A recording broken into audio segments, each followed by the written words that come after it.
Peter Lavelle. On this edition of the program, we discuss whether there is such a thing as the Obama Doctrine. If there is it a good thing? And again, Syria, the word partition won't go away. Also, is Russia really trying to topple Angela Merkel and determine the destiny of the UK? And finally, why are we watching the South China Sea?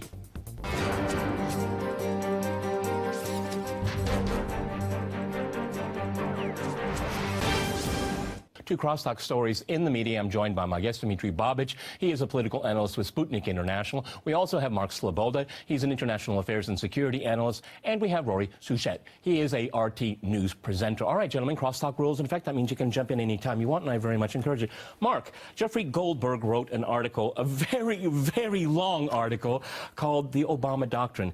First of all, is there such a thing as the Obama Doctrine in your mind? Okay, well, this is a piece that appeared in the pages of The Atlantic in the last week, and it is basically an attempt, a friendly attempt, we could call it softball, we could call it a puff piece, we could call it other things, by Obama and by his administration to lay out their narrative on the foreign policy legacy of Obama before he even leaves office. Which is quite remarkable in itself. So the article's premise title is The Obama Doctrine, and it attempts to take Obama's feckless, waffling foreign policy and ascribe to it the characteristic of a doctrine, which the article makes clear it is absolutely anything but.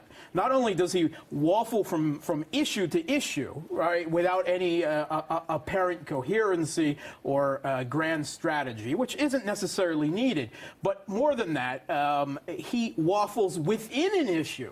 Yeah. From one side to the other without seeing anything through completely. And the most important thing he does in this article is attempt to pin the blame on everything that is going wrong. All right, we'll go to that one for a second. It's rampant in that article. Exactly. Though. It's absolutely rampant. And that being said, though, the interviewer, Mr. Goldberg, was it, who did this? I mean, if you actually read this article, it's almost like a pillow talk between two strange bedfellows. It's such a soft interview. And yet Obama is blaming, for example, Libya. What does he say about Libya? Oh, it's Cameron's fault. I had more faith in my European partners, and he blames it on them. Well, not only, Rory, but not only does he blame it on foreign leaders, he blames it on his own staff, the people that he appointed to run his foreign policy for the last 8 years. Harry takes a lot of grief in that article. The Afghanistan surge, that's the Pentagon's fault. The covert war to overthrow the Syrian government, that's the CIA's fault, as well as Saudi and Erdogan. Libya, that's Sarkozy and Cameron's fault. Everything else, well, that's Powers, Clinton, and Kerry. And of course, always Putin is blamed for everything else. Peer pressure made Obama do it. We have the President of the United States blaming peer pressure. I do feel like this person, Jeffrey Goldberg, has amnesia, because here's what he writes. Obama, unlike liberal interventionists, is an admirer of foreign policy realism of George Herbert Walker Bush, the senior. Well, let me remind you that George Herbert Walker Bush, the senior, when he went to Kiev and he saw exactly the same people who did the Maidan in their milder variant, it was 1991, they were much better, less violent. George Bush asked them not to topple the government, not to do stupid things. Obama supported a much more aggressive, violent coup in Ukraine. And we know that. And the author knows that. And that is completely whitewashed in that article. Mark, one of the things I took away from it is that in Obama's mind, in the people around him, there is such a thing as imperialism light, which there isn't. Go ahead. Oh, absolutely. And when you mention that Obama tries to cast himself as not as a liberal interventionist, but as a realist, he is, in fact, they even describe him as an optimistic Hobbesian. As if this obvious contradiction in terms somehow makes his feckless, flip-flopping nature a virtue rather than a vice. But Mark, is it fair though to put all the grief on Obama? Because you hear people say, "Look, come on, don't give him too much," because he's just the guy at the drive-through window. He is the commander-in-chief, the president of the United States. Him blaming peer pressure on someone else, right?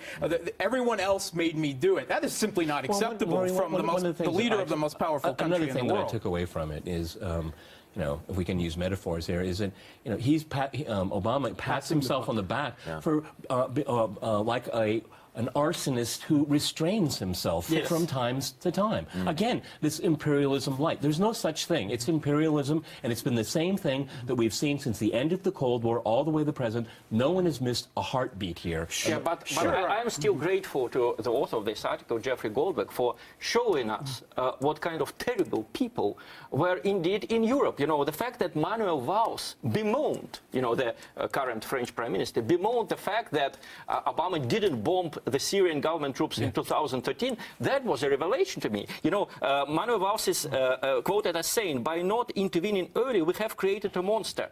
Well, I mean, if Obama had bombed the Syrian government's position in 2013, the so-called Islamic State would not be in Raqqa. It would be in Damascus now, complete with chemical weapons and other dreadful... bombs bring peace, don't they? Bombs always bring peace. One of the interesting things that the article also tells us is that how feckless the Europeans really are and how much they expect the Americans to carry the water all the time. Again, one of the probably the biggest takeaway I got from this article is that nobody's responsible for anything. Huh? Yeah, it goes a little bit beyond that, I think. It attempts to lay down the militarism, the imperialism that Obama has propagated around the world, his massive campaign of drone assassinations. Which has surpassed his predecessor. It goes way beyond his predecessor had a policy of torture.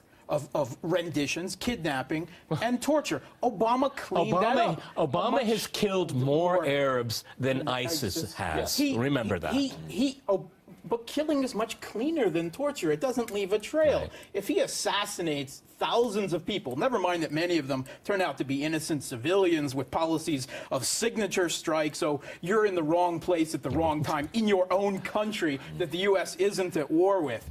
But we're talking a U.S. president who is lauded with a Nobel Peace Prize, has an assassination czar, officially dubbed, has a kill list that is constantly added to by a disposition matrix. He came to office promising to close Gitmo, which at the end of his how much administration change has really been accomplished in this presidency? But you know what I really impressed me in these articles, you know, the article in the National Interest, which is in fact a reaction to the article in the Atlantic Monthly, the author Alexander Bennett, he says that Obama's doctrine is about exaggerating sets of limitations on U.S. power.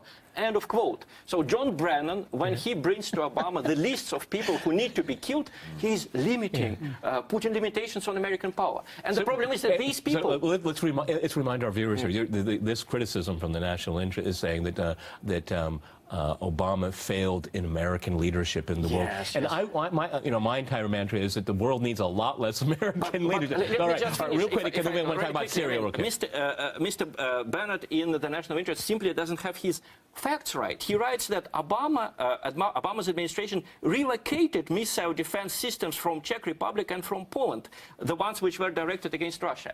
The fact is there were no such systems. Obama planned to put them there and then canceled these plans, but when he came into office, he's going to put the same weapons on ships. And again, Mark Rubio says, I will accept Cuba when the Russians are out of Lourdes. Russians are out of Lourdes since 2003, and Vladimir Putin took them out of there. Well, but these people simply don't know the good facts. thing that Marco Rubio is already out here. I want to talk about the word partition has come up again. And what I find when it comes to Syria, and what I find really, really astounding and outrageous, is that a number of articles in Western media claim that Russia is on board for the partition of Syria, which is completely not true at all, Mark. Well, previously, they were actually blaming Russia for trying to partition Syria by saving the Syrian state, the entire coastline where 70% of the Syrian people live under the protection of the Syrian government, by not supporting the overthrow of the government by sectarian Salafist forces.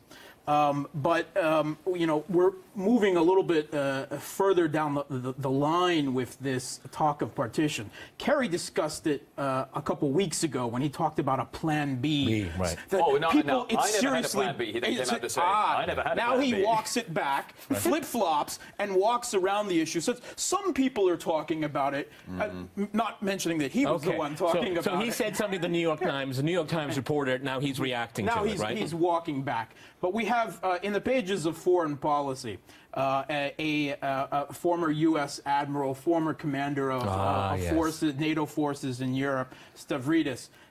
He officially puts forward the case for the partition of Syria on sectarian ethnic lines, effectively calling for Syria to go ethnic cleansing, to move one population you know what's really to another. pathetic about that, Mark, if I can go to Dima, is that Syria always prided itself on not being sectarian. That's one of its calling cards in the Middle East. But let's look, why did the United States and Britain and other colonial powers, why did they always prefer small states to big ones? Why did they protest when Iraq invaded Kuwait in 1990? Not because they were such humanists, but if you extract oil, if you're an oil company and you extract oil in Bahrain, you share the profits with 500,000 or 300,000 Bahrainis. If you extract oil in Egypt, you share it with 85 million Egyptians. So that's why all of these Western powers and the Western oil companies, that's why they're interested in having oil in these small enclaves. De facto, Iraq has been partitioned. Yes. The Kurd state in the north. And before we go to the Shia break here, state let's in the remember south. that Israel has a very strong interest. If you look at the report that came out of the Brookings Institution a few months ago, is that Israel would prefer to have these little statelets on its border where it can push, to divide and conquer them. I mean, push the Sunnis against the Shia. I mean, again, it's the West that is pushing sectarianism. It doesn't come from the region. It's being pushed onto the region from the And outside. the oil companies, I think, much more than Israel. I think Israel is Santa Claus compared to Not just oil the companies oil, in the EU. but the gas as well. No Of one course, talks the about two the massive competing gas gas field lines off the coast of Syria. It's been discovered some years ago. It's supposed to be one of the biggest in the world. All right, gentlemen, I'm going to jump in here. We're going to go to a short break, and after that short break, we'll continue our discussion on stories in the media. Stay with RT.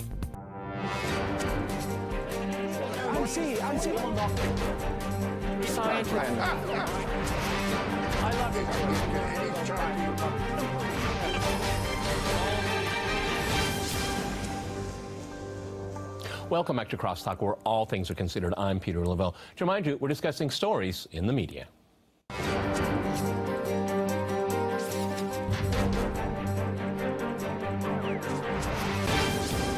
Okay, Mark, I want to stay with the Syrian partition issue because depending on who you want to, who you ask, I mean, there are more groups that are agreeing to be part of some kind of process here. But at the same time, as we said earlier, Washington is backtracking, looking for other alternatives here. It's because of, again, Russian success in this situation. Go ahead. Yeah, absolutely. And when you point out that the United States has supported sectarianism in this now drive for partition because their regime change attempts have failed. That's extremely important to note. I mean, the Syrian government, for all its warts and faults, is a multi-ethnic, multi-confessional, secular republic in the Middle East. I mean, we're not talking, Western Europe here. We're talking the Middle East and North Africa, where Syrian democracy, however flawed it's been up to this point, makes Saudi Arabia and Qatar two of the driving forces who are supposedly fighting for democracy and the growing freedom. authoritarianism of Turkey. They look like paragons of democracy compared, to Saudi Arabia and Qatar. This push for sectarianism, we saw it first in Libya, more on tribal lines. We see it again here, and you're right, replicated over from Iraq. Russia is often accused in the Western press, very incorrectly using the term of hybrid warfare. This is the new buzzword, right? It's all completely misused, a standard military tactic as long as war has been with us. But what they're actually usually talking about is unconventional warfare. And I'm referring to the U.S. military doctrine out of the U.S. military handbook of the same name. You can find copies of it online. You can Google it for yourself, Unconventional Warfare Manual. And the stated purpose of this is to exploit existing ethnic, religious, economic, sectarian divisions, and then use those as a weapon to enact U.S. foreign policy. We saw it in Yugoslavia. That's from one of the first times they used it, and they've repeated it ever since. Dima. Again, I think that the authors of these articles in the National Interest and the Atlantic, they all have amnesia, because when they write that Iran and Russia intervened in Syria, I love this text in The Moon of Alabama, the only text in the American media, where they said that, just remember it was actually Saudi Arabia and the West, who intervened first. Accusing Russia and Iran of intervening in Syria is like accusing France and Britain for supporting Poland in 1939 And now after it was invaded by Germany. And now blaming Russia for the migrant crisis in Europe, for goodness sake. Exactly. The thing is, Putin is weaponizing the refugees. When you look right? at all of these articles here, is just as Dima Babic pointed out, when Russia and Iran intervened. Well, let's remind our viewers, they were invited by the legitimate government in Damascus, represented in the United Nations and around the world. It is the sovereign right of that country to request assistance. Every time the Americans fly a sortie, the Canadians, if they still do it, the British, if they still do it, the French, they still is violating the international law and violating the sovereignty of Syria. Western audiences are never told that. But Rory, the weaponization of the truth, okay, that's what we're trying to do here. Is Russia, according to Ben Judah, Russia's trying to subvert the UK and subvert Angela Merkel and subvert, Putin wants a Brexit. the European Putin Union is as we know it. destroying Europe by bringing in these migrants and these refugees. I mean, look, why doesn't Brussels just give another 4 billion euros to Turkey, for goodness sake? I suppose perhaps the Erdogan family's hurting a little bit after Russia bombed all of its ISIS oil convoys going across the border, upset that economic racket. So let's give Turkey a few more billion now. You're going to give us one refugee for one migrant. No one in Western media called it as the way it is, but it was basically blackmail, and Brussels caved in. Yeah, but according to the Western media, it's not Erdogan's fault, or it's not Europe and the West's fault for fueling a sectarian conflict. A 5-year conflict. It's Putin's, it's Russia's fault for going in. So blame Putin. And this piece in the Independent, the UK's newspaper, by Ben Judah, who makes a career out of Russia. He's a conspiracy theorist. Yeah. It is a conspiracy theorist, and attempts to blame everything for the problems that Europe is having from what is frankly an undemocratic migration policy that is being pushed from Brussels onto all the countries of Europe, many who don't want it, many in some of the countries who are accepting even it don't want it. 81% of Germans polled are against Merkel's migration policy. Well, Russia doesn't have to do anything in this If you believe situation. this article, this is entirely Putin's fault.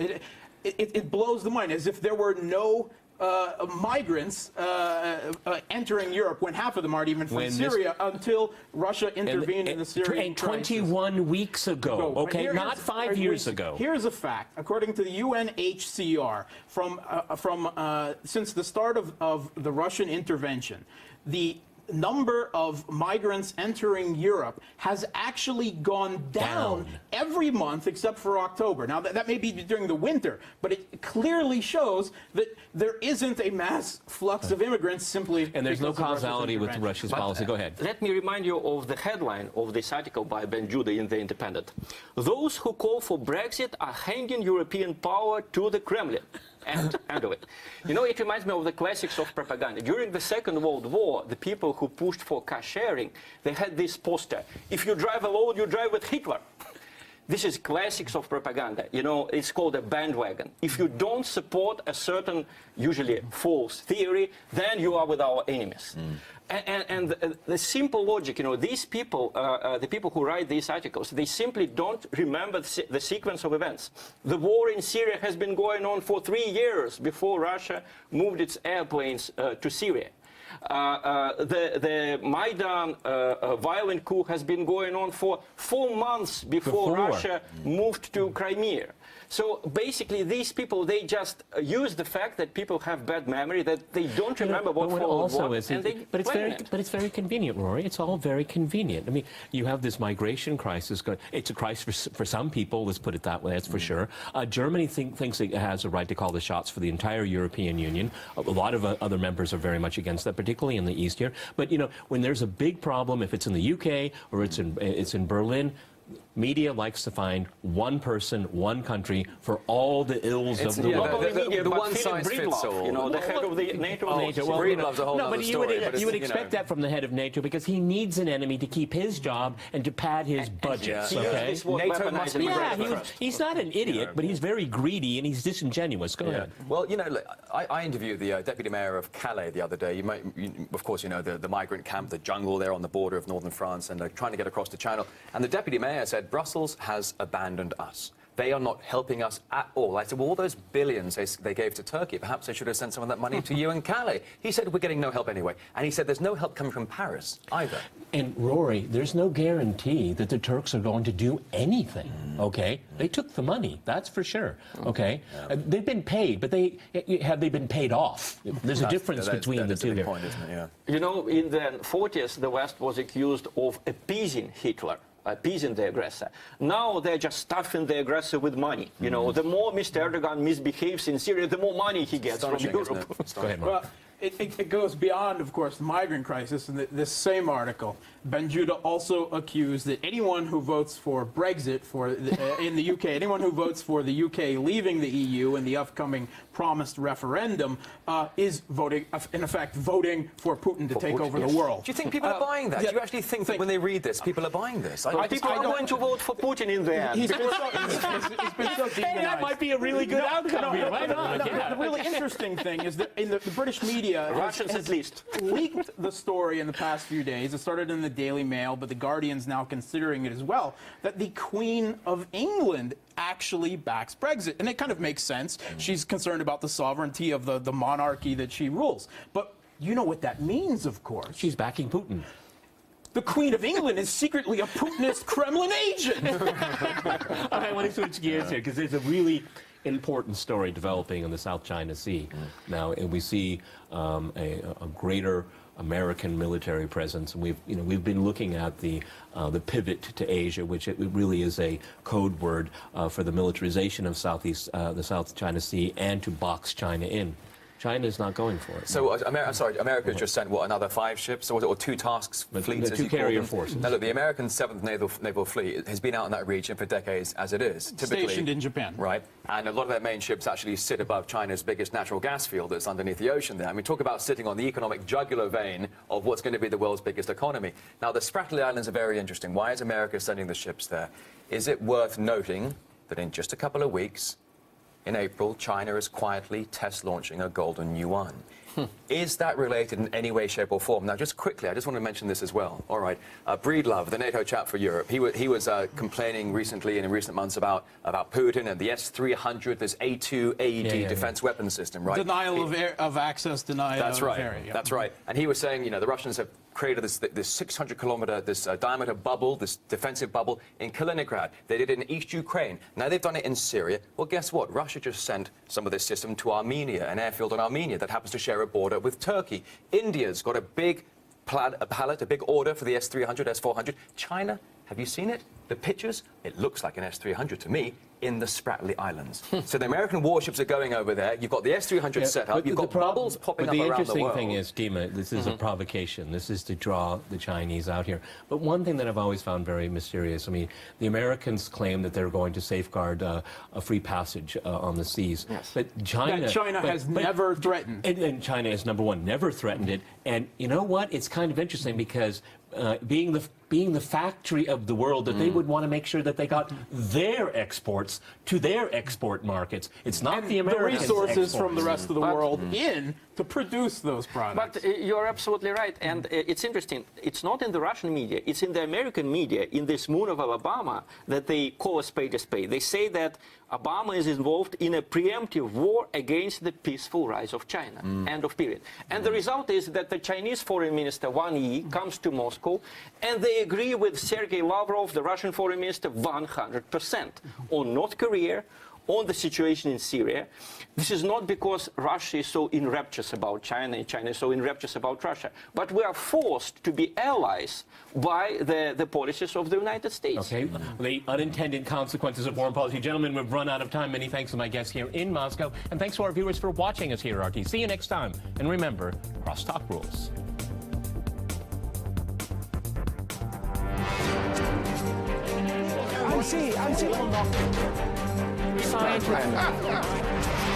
I love it.